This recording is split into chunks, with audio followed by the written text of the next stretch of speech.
Every once in a while, we find ourselves without energy. We push the gas pedal and nothing happens.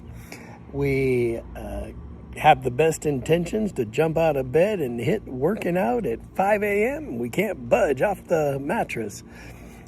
Every once in a while, for some people, and regularly for others, we experience fatigue or tiredness, exhaustion, weariness.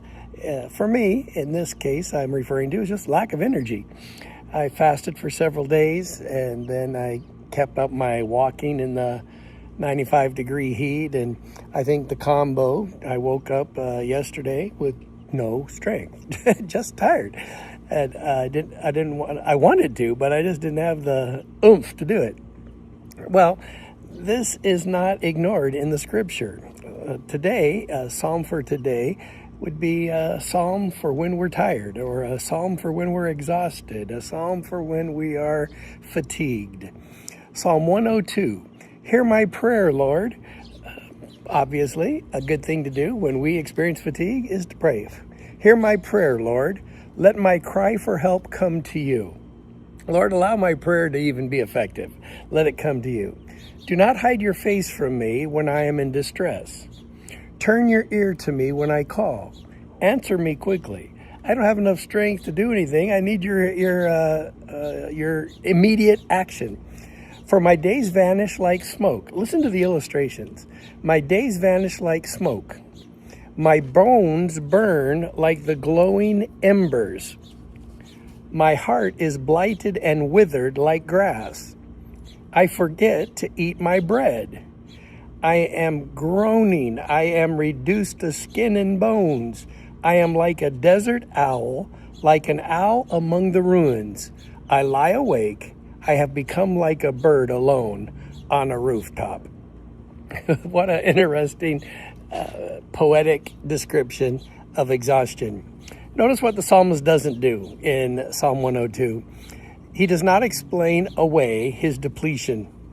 He does not explain it away. He doesn't say, I'm a man of faith and valor, and I'm full of, my dad would say, vim, vigor, and vitality. No, he doesn't explain it away. And he doesn't apologize. Sorry, God, I really wanted to have strength today. And he doesn't hurry to a resolution. He names it boldly and honestly to God. The text for this psalm for today is Psalm 102, where it says, my heart is withered like grass. It's easy just to come to that space in your life. And one of the reasons I was fasting and praying this week was for healing of several friends who are fighting for their life, literally fighting cancers and fighting other diseases. And Lord, it's so easy to feel alone in that process, to feel like you are a bird alone on a rooftop. So I looked at what Augustine said on Psalm 102, and he says that Psalm 102 is not a failure of faith.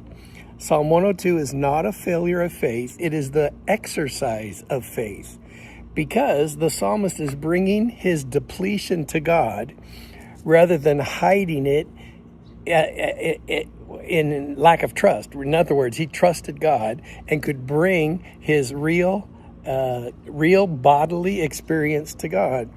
He called this the prayer of the honest soul. The prayer of the honest soul. The psalmist is not doubting God. He's refusing to pretend. Have you ever done that? Pretended, oh, hey, God, this is me. I'm good. He's like, liar. Sometimes we're just low on strength. And there's an interesting polyvagal theory. The vagus nerve is a major nervous system in the body. Stephen Porges, polyvagal theory, says that there is a profound depletion in aloneness. When our nervous system is overwhelmed, we move into dorsal vagal shutdown, a kind of collapse response. It is not weakness, it's the body's protective wisdom. It's the system saying, you need to stop. Interestingly enough, a guy named Dr. James Pennebaker, And here is what the research also tells us. Suppressing these experiences makes them worse. When you suppress the fact that you're exhausted, it can make it worse. Dr. Pennebaker found that naming difficult emotional and physical states by putting them into words measurably reduces their physiological grip on us. It measurably reduces the physiology of the situation. So Psalm 102 isn't just spiritually wise, it's neurologically therapeutic. God designed this type of conversation with God before the researchers discovered why it works. You aren't low on faith because you're tired. You aren't low on faith because you are weak. One of the stories that shaped my life of faith was when a friend, Dr. Linfield Crowder, he asked me, if I ever call you and say, I need you, will you come? I said, I'll be on the next plane. One day he called, said, I need you. I was on the next plane. I flew into Boise, and then I drove to Pocatello, I think. He was in the hospital in Pocatello. And I got there, and he was laying in bed, struggling with kidney failure, and he began to weep. He said, I'm out of faith. I said, it's okay, Linfield, you're out of faith. Yeah, I don't think you're out of faith. Anyways, he said, no, I'm out of faith, and I want to borrow some of yours. What a telling story of being able to put it into terms. I'm out of faith. I feel like I'm out of faith. Some people say, well, if you were a man of faith, you wouldn't feel that way. Or if you were a man of Christ or a man of, all this negativity.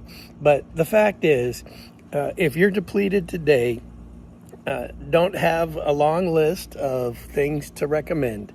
If you're tired, exhausted, depleted, don't feel like getting out of bed, don't feel like moving, you're up and about but don't really have the energy to do it, I simply just want to encourage you to find a couple of moments and simply say to the Lord exactly, Lord, this is where I'm at right now. I am like grass that withered. I feel like grass that withered. Just tell him how you feel. And watch how that honest, forthright,